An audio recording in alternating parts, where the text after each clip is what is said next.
하고 인사하겠습니다. 주님의 이름으로 사랑합니다. 예, 주님의 이름으로 사랑합니다. 오늘은 하나님의 자녀라는 제목으로 말씀을 나눌 텐데요. 원래 제목은 제가 하나님의 새끼라고 이렇게 잡아봤어요. 왜냐하면 우리가 하나님 자녀라는 게 새끼잖아요. 근데 제가 의의를 빼놓고서 이렇게 얘기해가지고 그렇게 제목을 써봤다가 이건 아니다 싶어가지고 좀 바꿨는데요. 우리가 사랑하는 자녀를 내 새끼라고 말하지 않습니까? 근데 하나님 자녀도 다른 말로 말하면 우리가 하나님의 새끼가 아니겠습니까? 스리랑카에서 제가 아시는 목사님이 쓴 글 제목이 이렇게 그 내용이어서 제가 이렇게 제목을 따왔는데요. 스리랑카에서 온 친구인 자민다라고, 이분은 이제 외국인 사역을 하고 계세요. 그 다문화 사역, 또 외국인 노동자들을 대상으로 복음을 전하시는 권주훈 목사님인데요. 부활절을 맞이하여 구운 계란을 예쁘게 포장하여 길에서 지나가는 사람에게 나눠주다가 이제 교회로 오게 된 이주민 성도가 바로 이 자민다라는 성도라고 합니다. 근데 한국말이 너무 서툴다 보니까 하나님에 대해서도 설명하고 부활에 대해서도 설명하자 이게 난이도가 높았는지 잘 이해를 하지 못하는 거예요. 그래서 계속해서 이렇게 하나님의 자녀된 권세를 설명하자 그러다가 이제 이분이 세례를 받게 되어지고 교회 공동체로 들어오게 되었다고 합니다. 이분이 정말 예수님을 인격적으로 만나게 되면서 이런 고백을 했다고 합니다. 나는 하나님 믿어, 예수님도 믿어. 예수님이 날 위해 죽었어. 나는 죄 많아요. 그래서 예수님 나 때문에 죽었어. 이렇게 어눌한 한국어로 무심한 듯 말하지만 진심이 묻어나는 이렇게 그의 고백이 이어졌다고 합니다. 이렇게 이야기했다고 해요. 그래서 하나님 너무 고마워. 나 하나님 믿을 거야. 그래서 이제부터 나는 하나님 새끼, 나 이제 하나님 새끼야 라고 이렇게 이야기를 했다고 해요. 그 한국말이 어눌한 그 스리랑카 이주민의 입에서 나온 이 고백은 난 하나님의 바로 그 자녀라는 말이 아니겠습니까? 그래서 이 목사님도요, 그 하나님 새끼라는 이 자민다의 말이 그날부터 가슴과 귓가를 떠나지 않았다라고 합니다. 그러면서 나도 하나님의 자녀로서 살아가야겠다라고, 또 다른 하나님의 자녀를 찾으러 밖으로 이렇게 나아가야겠다라고 고백한 글을 제가 최근에 읽었었습니다. 저는요, 이 시대에 정말로 필요한 것이 있다면 그것은 바로 하나님의 자녀됨을 보여줘야 되지 않을까라는 생각을 하게 되었습니다. 우리가 하나님의 자녀됨을 보여주고 있지 못하기 때문에 많은 사람들이 이 세상의 사회의 삶이 전부라고 여기며 살아가고 있지 않습니까? 그러니까 유행어처럼요, 욜로족이라는 말이 나왔어요. 신조어인데요. 무슨 뜻이냐면 이게 영어 줄임말이거든요. 이렇게 쉽게 말하면요, 어차피 인생 한 번뿐이니까 내 마음대로 살자라고 살아가는 그런 욜로족이 나오지 않는가 하면요, 카푸어라고 들어보셨습니까? 여러분, 카푸어는 뭔지 아세요? 어차피 이 세상에서의 삶이 끝인데 집 뭐하러 사? 그러면서 월급 190만 원 받는 사람이요, 170만 원을 매달 이렇게 월급에서 170만 원을 외제차에 이렇게 투자를 하는 사람을 카푸어라고, 그렇게 사람들이 지금 살아가는 이유가 무엇이겠습니까? 이 세상에서 삶이 전부라고 생각하는 것이기 때문이겠죠. 그리고요, 또 거짓 이단, 또 신천지가요, 이 코로나 기간 가운데 많이 위축된 것 같으나 여러분, 신천지는 더 열심히 그 잘못된 가르침을 전하고 있다고 합니다. 이렇게 거짓 진리가 판치고 있다라는 거, 또 많은 사람들이 이 세상이 전부인 것처럼 살아가고 있다라는 것은 하나님의 자녀인 우리가 그 하나님의 자녀답게 살아가고 있지 못함을 이 세상에 보여주고 있기 때문이 아닐까 생각을 해보게 되는 것이죠. 오늘 말씀에서 우리가 살펴볼 사람이 있는데 바로 세례 요한이라는 사람입니다. 이 사람은요, 바로 예수님 오실 길을 준비한 사람이거든요. 이 사람은 이 당시 상황이나 지금 상황이나 어려운 거는 제가 보기에는 별반 다를 바가 없는 것 같거든요. 그런데 그 시대 가운데에 어떻게 이 사람은 예수님 오실 길을 준비하였는지, 여러분, 그 구약에서요, 구약 끝이 말라기거든요. 신약 처음이 마태복음이거든요. 이 중간에요, 공백 기간이 약 400년간이 있었어요. 그걸 신구약 중간기라고 하거든요. 어떤 말씀도 하지 않았던 그 시대 가운데 그거를 깨뜨리고 제일 처음 등장한 사람이 세례 요한이거든요. 지금과 저는 비슷한 생각을 해요. 정말 하나님의 말씀이 제대로 선포되어지지 않는 이런 침묵의 시간인 것 같은 이 시대 가운데 우리가 세례 요한처럼 살아간다면 아직도 가능성이 있다라는 것이죠. 그 세례 요한의 삶을 우리가 같이 살펴볼 텐데요. 먼저 1절 말씀을 같이 읽어보도록 하겠습니다. 시작.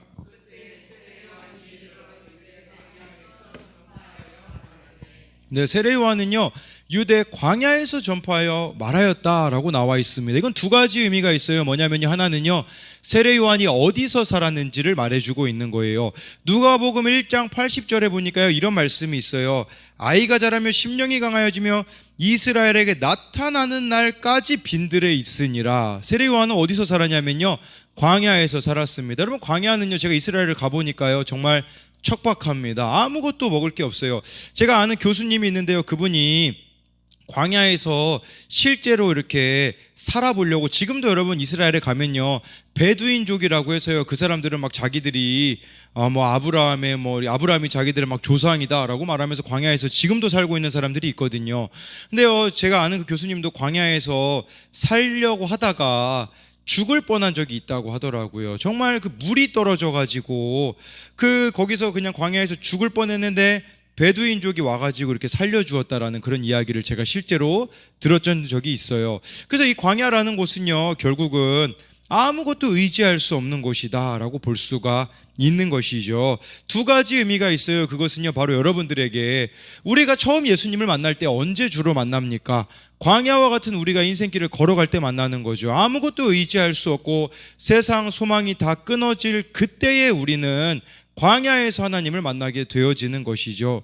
그렇게 예수님을 만난 사람, 하나님을 만난 사람들은요 자신의 삶을 어디로 향하게 하는 줄 아십니까?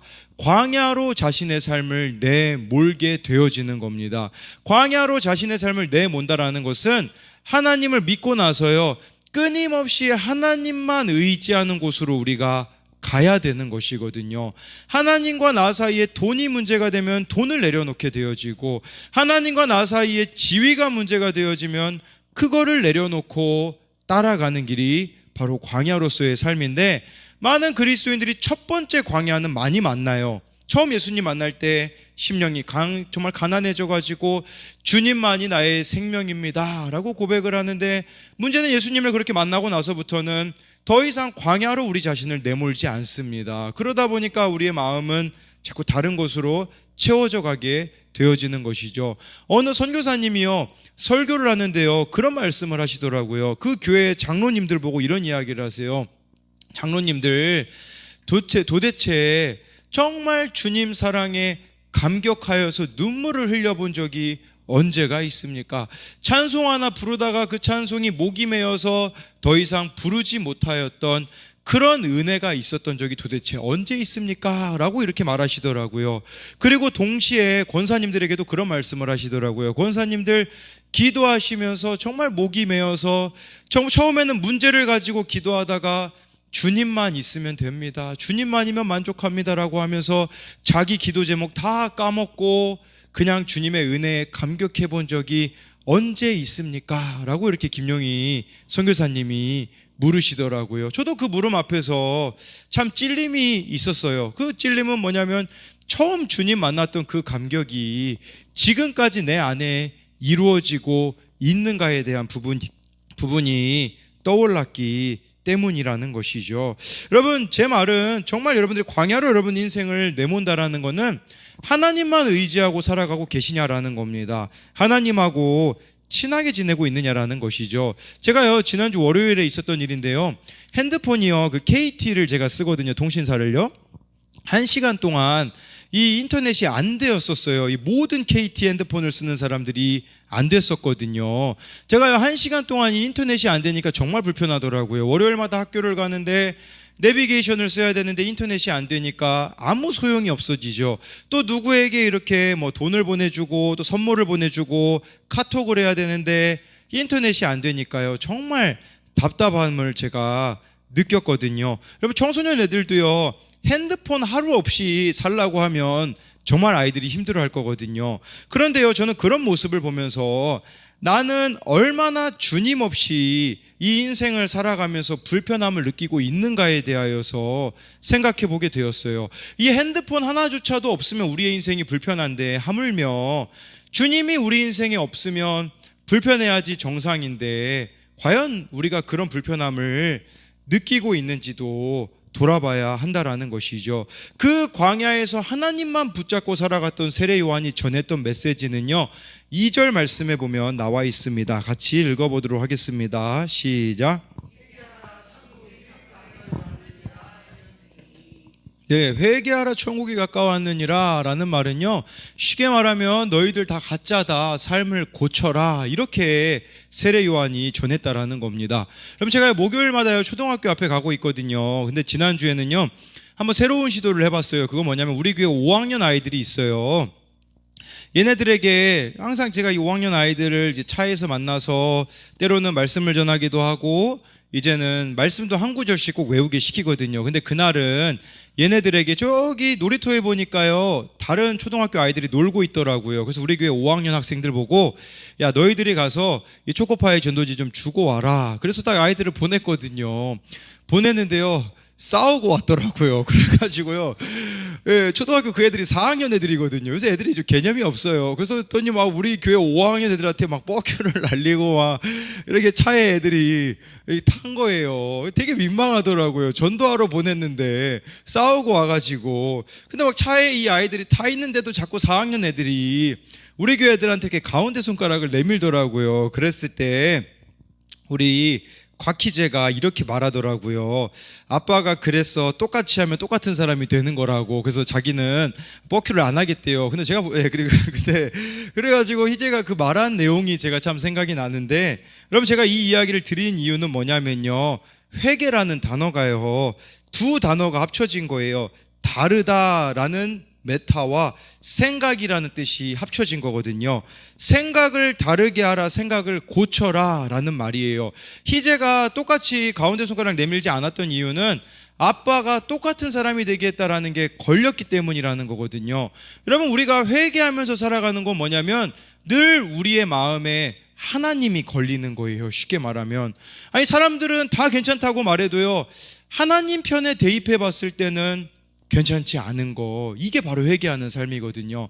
방향이 늘 하나님께 맞춰져 있는 이 삶을 살아가는 것이 결국은 우리가 회개한 자로서 살아가는 삶의 모습이라는 것을 말해주는 것이고, 동시에 진짜 눈물을 얼마나 많이 흘렸는가는 중요하지 않아요. 그러나 정말 내가 하나님을 믿음으로써 삶이 변화되어져 가고 있는가를 생각해야 되는 것이죠. 그런데요 여러분, 이 메시지를 그 당시에 대제사장도 있었잖아요.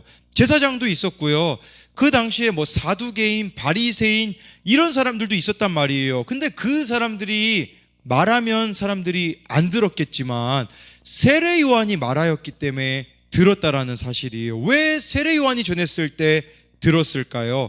4절 말씀입니다. 우리 같이 읽어보도록 하겠습니다. 시작.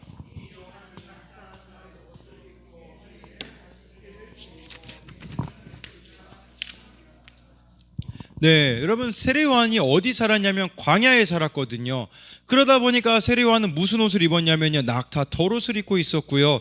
뭐 지금이야 낙타 털옷이 비싸지만 그 당시에는요 광야에서 그냥 어느 짐승 잡아다가 그냥 자기가 만들어 입은 옷이라고 보시면 돼요.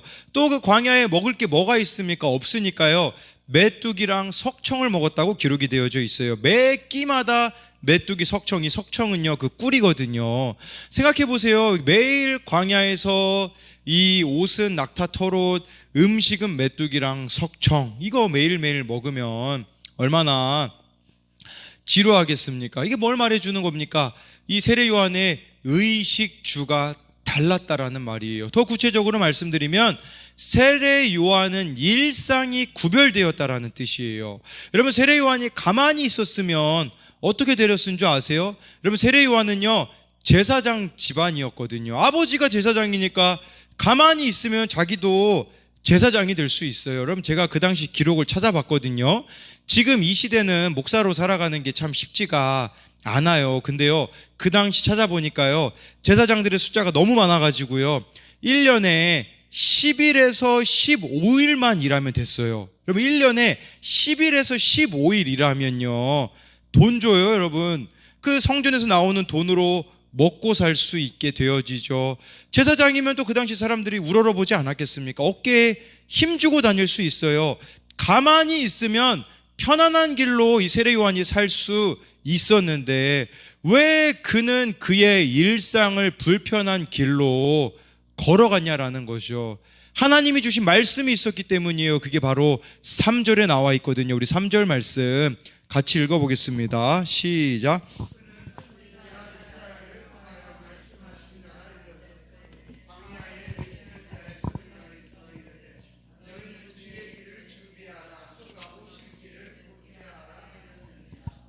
네, 이 세례 요한은요 말씀을 받았기 때문이에요. 이게 이사야 40장 3절에 있는 말씀이거든요.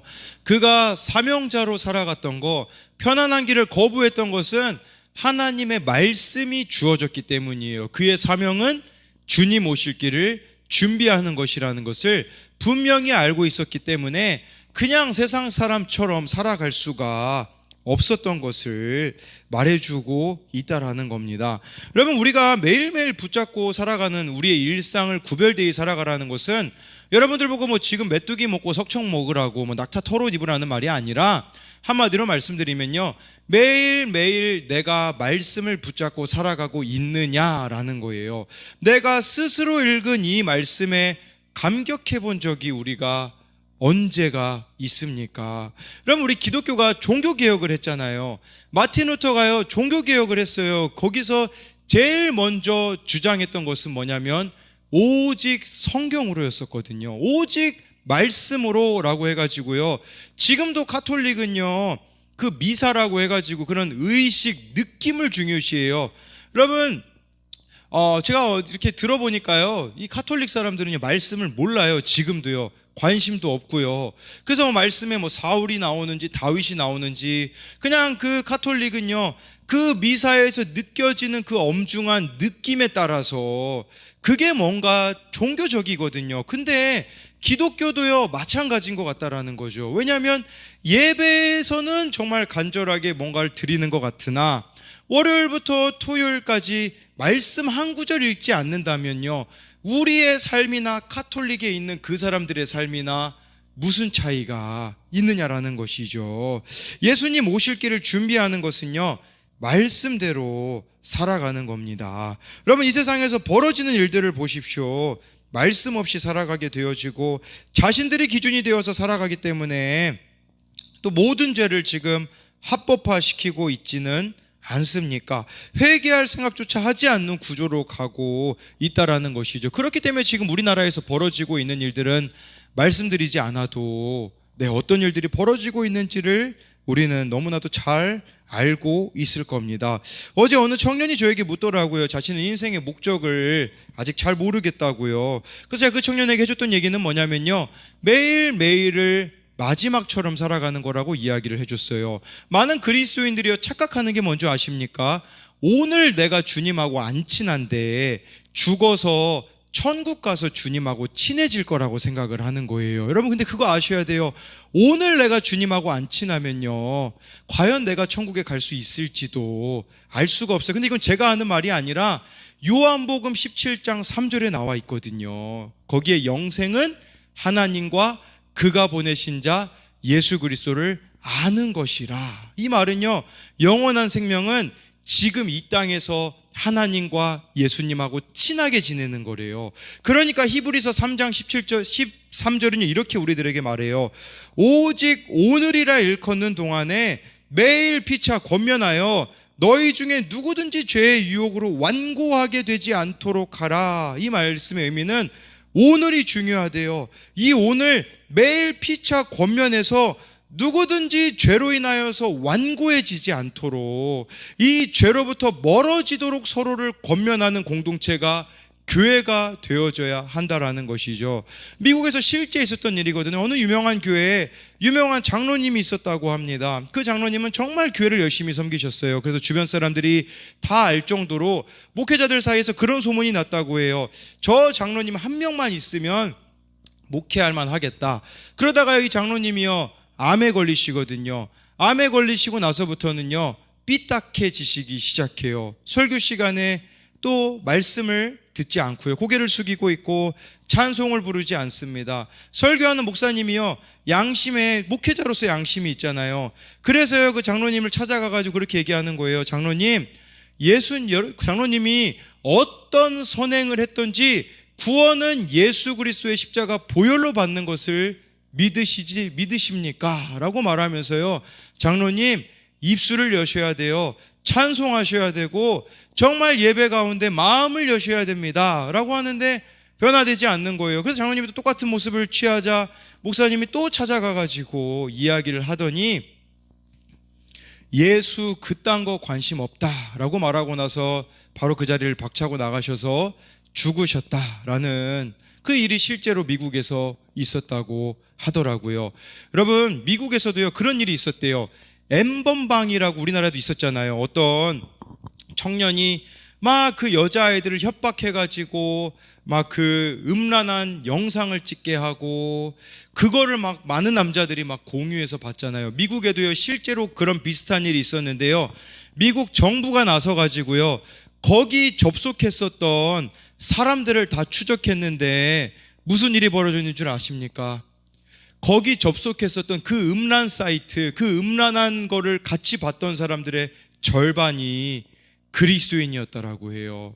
그리고 이거를 샅샅이 다 공개하겠다고 하니까요, 목회자 400명이 사임을 했다고 합니다. 뭘 말해주는 거예요? 목사조차도 음란물에 노출이 되어가지고 거기에 그렇게 무너져 버린 실상을 보여주고 있는 거죠. 무엇이 무너져 있는 거겠습니까? 매일 일상이 무너져 있다라는 거예요.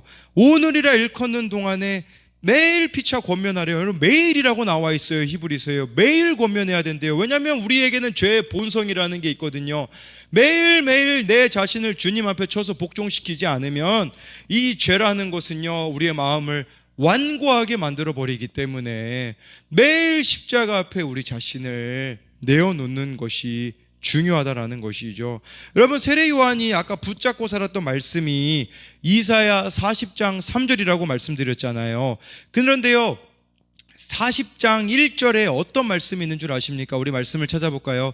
이사야 40장 3절부터 먼저 읽어볼게요. 이사야 40장 3절부터 세례 요한이 붙잡았던 말씀을 다시 한번 읽어볼게요. 40장 3절입니다. 시작.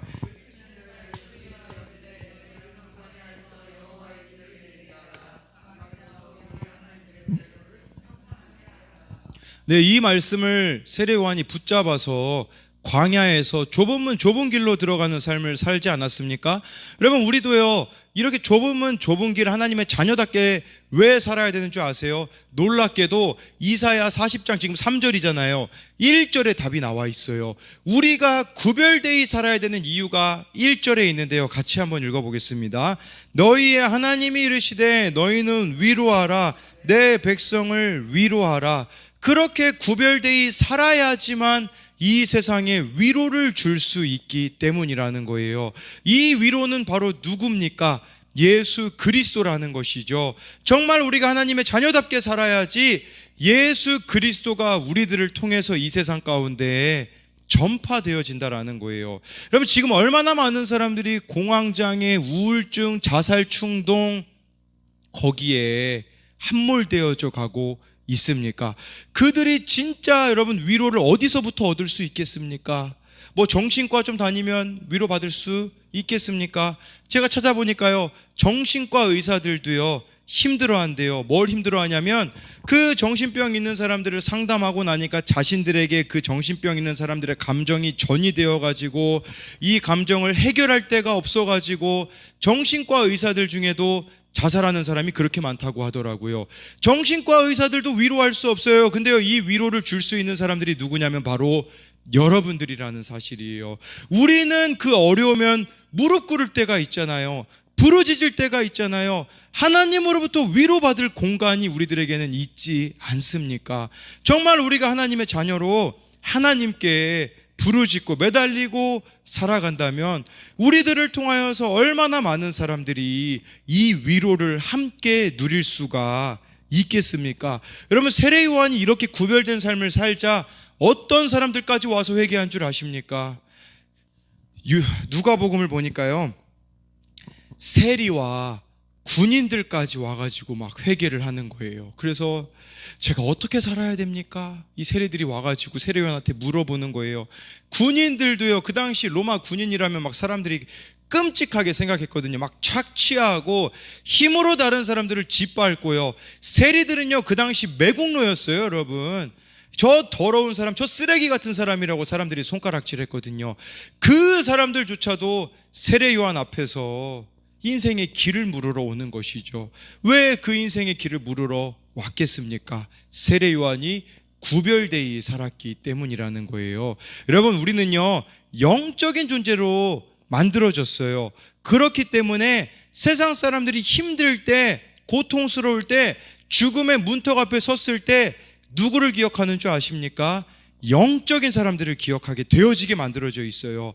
예수님을 똑바로 믿는 사람들이 생각나가지고 죽음의 문턱 앞에서 여러분에게 연락을 하게 될 거예요. 내가 진짜 하나님의 자녀로 살아가고 있다면 이런 일들을 수없이 저는 경험하고 있거든요. 막 청년 아이들이 자살하려고 할 때마다 저에게 전화를 해가지고 가서 만나서 살려내는 일이 제가 한두 번 있었겠습니까? 정말 우리가 하나님 앞에 우리 자신을 드리며 구별되이 살아갈 때에 아까 이사야 40장 1절의 말씀처럼 너희는 내 백성을 위로하라. 여러분, 지금 이 대한민국 가운데 얼마나 많은 위로가 필요합니까? 여러분들이 너무나도 잘 알고 계실 겁니다. 이 위로가 필요한데 위로를 줄 수 있는 자들이 바로 누구겠습니까? 우리들이 아니겠습니까? 지난주 토요일 날에요, 저희가 토요일마다 온양온천역에 가서 전도를 하잖아요.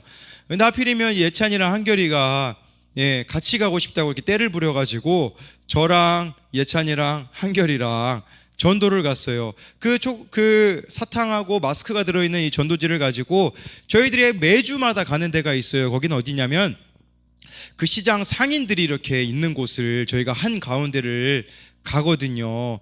가서 예찬이가 이게 막 전도지를 나눠주고 한결이가 막 나눠주고 이러니까 그런 모습을 보더니 묵 파는 분이요, 감동을 받으셨나 봐요. 그러더니 우리 예찬이하고 한결이한테 묵을 주고 싶다고 이렇게 막 묵을 하나 이렇게 포장을 해주시더라고요. 근데 제가 보니까 그분 예수님 믿으시는 분 같아요. 그래서 어느 교회냐고 이렇게 물어보시고 묵을 이렇게 주시고 너무 이렇게 힘이 된다라고 이야기하는 것을 보게 되었거든요. 지금 시장 상인분들 만나면요, 우리가 생각하기엔 밖에 나가서 복음 전하면 사람들이 거부할 거라고 생각을 하잖아요. 그런데요, 너무나도 우리들을 기다리고 있는 모습들을 보게 되어지는 것을 경험하게 되는 것이죠. 정말 이 세상 가운데 진정한 위로를 주는 것은 여러분들이 말씀대로 하나님의 자녀대로 살아가는 것이라는 것을 잊으셔서는 안 됩니다. 정말 많은 위로를 줬던 한 사람을 좀 소개하자면요, 여러분, 요한 세바스찬 바흐라는 사람이에요. 바흐라는 분 아마 많이 들어보셨을 거예요. 이 바흐가 음악으로 또 유명하신 분이잖아요. 그 음악의 제가 아버지인가요? 아마 아버지라고 불려요. 음악의 아버지라고 불리는데요.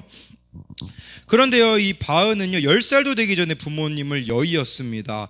형이 대신 바흐를 키웠는데, 그러니까 자기도 살기 힘든데 이 바흐까지 키워야 되니까 형이 너무 이 동생을 미워했다고 해요.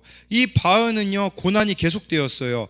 마리아라는 여인하고 결혼하여서 7명의 자녀를 낳았는데요, 나중에 외국에 연주 여행을 다녀오는 동안 아내는 세상을 떠났고 이미 장례를 치른 후였어요. 배우자가 죽음을 맞이한 것이게 된 것이죠.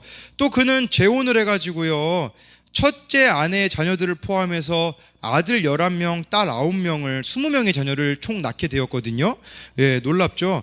대단한 것 같아요. 근데 안타깝게도요, 20명 중에 10명이 어려서 죽었고요. 전 욥을 좀 생각해 보게 돼요. 욥이 자녀가 10명이었잖아요. 다 죽었잖아요.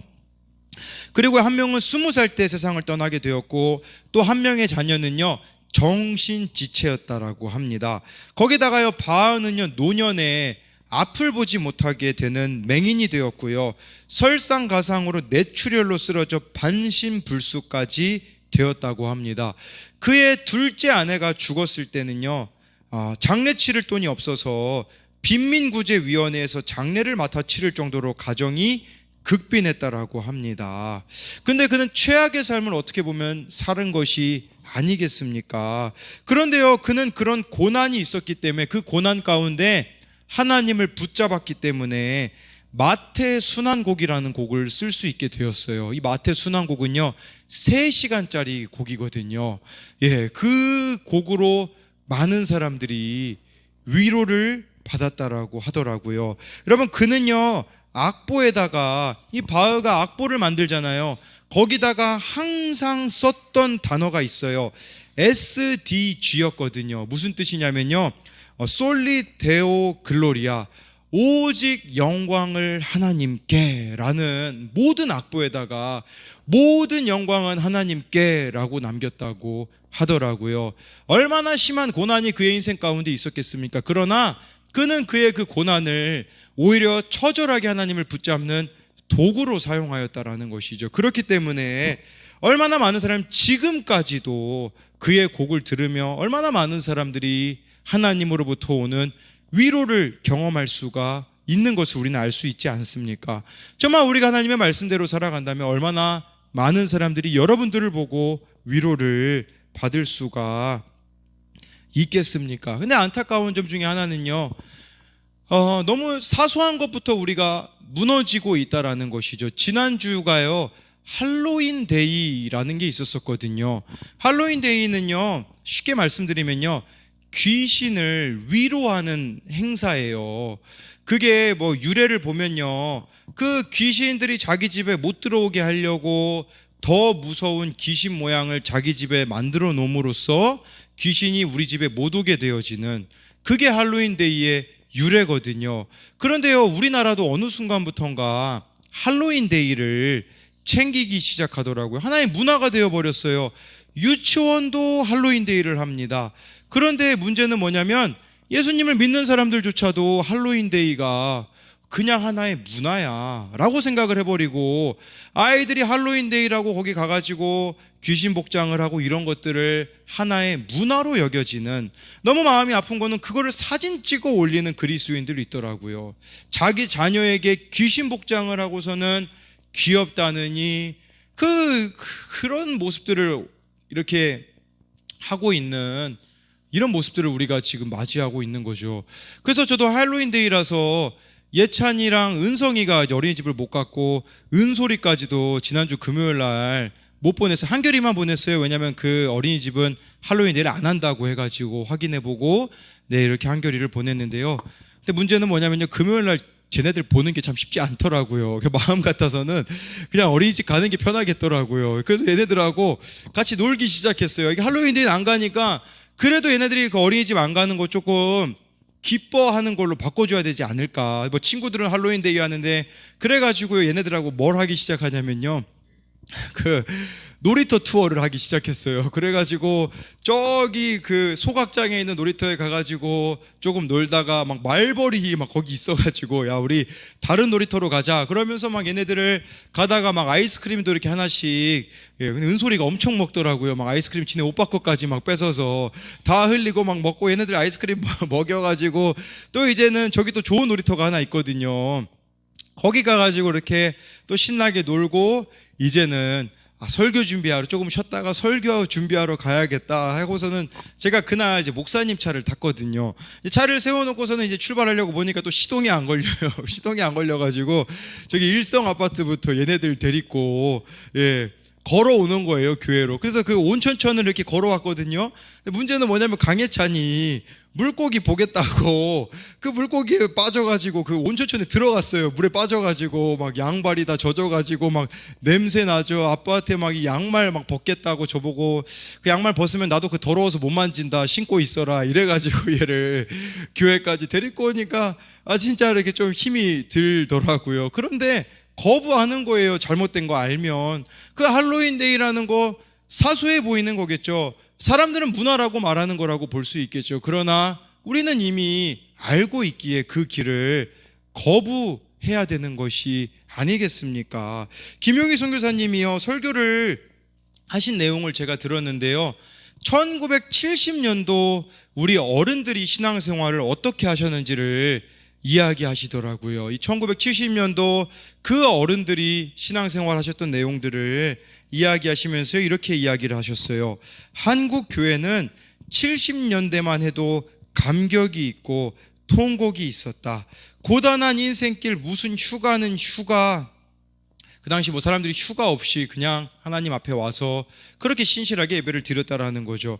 주님의 성전 짓는데 그렇게 어려운 성도들이 전세금 있으면 빼다가 헌금하는 게 보통 집사의 헌신이었습니다.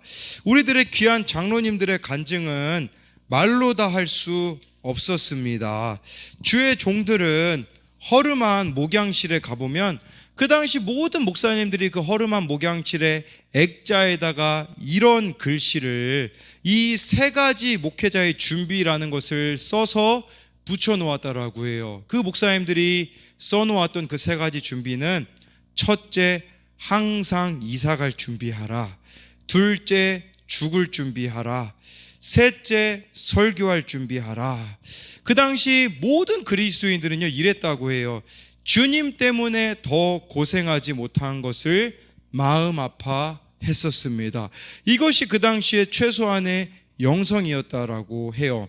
심지어 어떤 목사님은요 주님께 거룩한 그릇이 되겠다고 고자가 되신 분도 있다고 해요. 사모님하고 약속을 하고 수술을 해버리신 것이죠. 어떤 분은요 꿈에서 예수님을 손잡고 걷다가 깼는데 너무너무 잊을 수 없어서 그때부터 손에 장갑을 끼고 다니셨다고 해요. 주님 잡은 이 손으로 다른 거 만지고 싶지 않다고요. 심지어 어떤 목사님은요 다른 교회 집회에 갔는데 자기 아들이 죽었다는 소식을 듣게 되어져요. 그랬는데 하나님 말씀 섬기는 목회자가 이 집회 끝날 때까지 갈 수 없다고, 아들의 죽음 소식을 듣고도 집회 끝까지 마치고 와서 다른 자식들에게 아픔을 주었던 아버지죠. 근데요 자녀가 그 자기 아들이 죽었는데도 오지 않은 그 아버지를 얼마나 자녀들이 원망을 했겠어요. 근데 그 자녀들의 마음이 언제 무너진 줄 아십니까? 이 아버지가요 아무도 없는 줄 알고서는 이 자녀가 어느 날 학교 갔다 왔는데 남은 자녀가요 눈물 한 방울 안 흘리시던 아버지가 아이의 유품을 정리하면서 아무도 없는 줄 알고 그 유품을 안고 울고 있는 이 모습에 그 다른 자녀들의 마음이 회복이 되었다고 하더라고요. 이처럼 울고 싶어도 울지 못하는 것이 그 당시에 목회자였고 수많은 성도들의 기준이 그러한 모습들에 있었다라는 거죠. 여러분 한국교회 하나님께서 부흥을 괜히 주셨겠습니까? 전 세계 11위 안에 드는 교회 중에 9개의 교회가요 큰 교회 9개가 우리나라에 있습니다. 그리고 인구 대비로 봤을 때요 이렇게 선교사를 많이 파송한 나라가 어디에 있겠습니까? 하나님이요 복을 쏟아 부어 주셨잖아요. 그러나 지금 교회들의 모습을 보시면 어떤 모습인지 여러분들이 너무나도 잘 알고 계시잖아요. 20살만 되면요 애들은요 다 세상으로 가버리게 되어요. 자녀가 세상으로 가면요 매일매일 새벽기도 나와서 통곡해야 되는 거 아닙니까? 근데요 그냥 세상에서 좋은 대학 갔다고 좋은 직장 얻었다고 그냥 그 안일함에 빠져있는 이런 신앙의 모습들이 우리들 안에 있지는 않냐라는 것을 말해주는 것이겠죠. 저만 오늘 이 세례 요한의 모습을 통하여서 여러분들 가운데 이러한 모습이 회복되었으면 좋겠어요. 그것은 뭐냐면 우리에게 이 주어진 인생을 어떻게 하면 내가 주님을 위하여서 더 드릴 수 있을까? 여러분 나중에 천국 가서 주님하고 평생 대화 나누셔야 되잖아요. 근데 주님하고 할 얘기가 없다면 그냥 그 우편 강도처럼 그냥 구원받았다고 그거 여러분 비참한 거 아니에요? 천국은 갔지만 주님하고 할 얘기가 없는 거예요. 주님을 위해서 내 삶을 드려본 흔적이 없다면, 근데 내가 여기서는 조금 힘들지만 주님을 위하여서 나의 삶을 드린다면 나중에 천국의 주님 앞에 섰을 때 얼마나 많은 추억들이 있겠습니까? 그럼 주님께서 내가 그때 이렇게 했단다, 너 그때 너무 힘들었지, 내가 이렇게 역사했단다라고 주님이 이야기해 주시지 않겠습니까? 그렇기 때문에 이 세상이 우리들조차도 전부인 것처럼 살지 마시고 우리에게는 영원한 삶이 있다라는 것을 정말 여러분들이 믿으신다면 우리에게 주어진 이 하루하루 매일매일을 하나님을 위하여서 살아가는 여러분들이 되셨으면 좋겠습니다.